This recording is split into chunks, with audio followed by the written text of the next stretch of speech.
নীলামবাজার কলেজের সম্মুখে ভয়ঙ্কর সড়ক দুর্ঘটনা সংঘটিত হয়েছে আজ। যাত্রীবাহী এপি গাড়িতে ধাক্কা, দ্রুতগতির ডাম্পারের গুরুতর আহত 5 যাত্রী।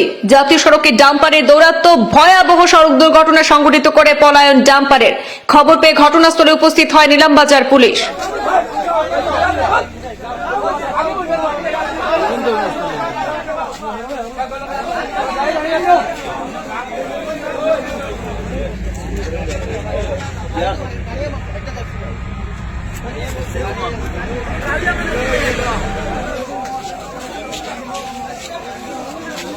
ঘটনার বিবরণে জানা গেছে, আজ বুধবার রাত 8টা নাগাদ নীলামবাজার কলেজের সম্মুখে একটি ভয়ঙ্কর সড়ক দুর্ঘটনা সংঘটিত হয়।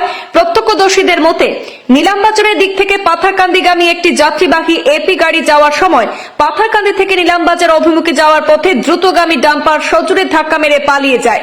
এতে ঘটনাস্থলে লুটিয়ে পড়েন 5 জন যাত্রী। স্থানীয়রা ঘটনাটি প্রত্যক্ষ করে তাৎক্ষণিকভাবে নীলামবাজার প্রাথমিক স্বাস্থ্য কেন্দ্রে নিয়ে গেলে আহতদের অবস্থা আশঙ্কাজনক থাকায় তাদেরকে করিমগঞ্জ সরকারি হাসপাতালে পাঠিয়ে দেওয়া হয়েছে। আহতরা হলেন নীলামবাজার থানা এলাকার কায়স্থ গ্রামের দোয়ারি ভাগের আলিম উদ্দিন, কালাম উদ্দিন, গৌতম নমশূদ্র, হেলাল উদ্দিন এবং তকিপুরের বাসিন্দা মস্তাক উদ্দিন। এদিকে খবর পেয়ে ঘটনাস্থলে উপস্থিত হয়েছে নীলামবাজার পুলিশ। ঘটনার প্রাথমিক তদন্তের পর দুর্ঘটনাগ্রস্ত এপি গাড়ি উদ্ধার করে থানায় নিয়ে গেছে বলে জানা গেছে।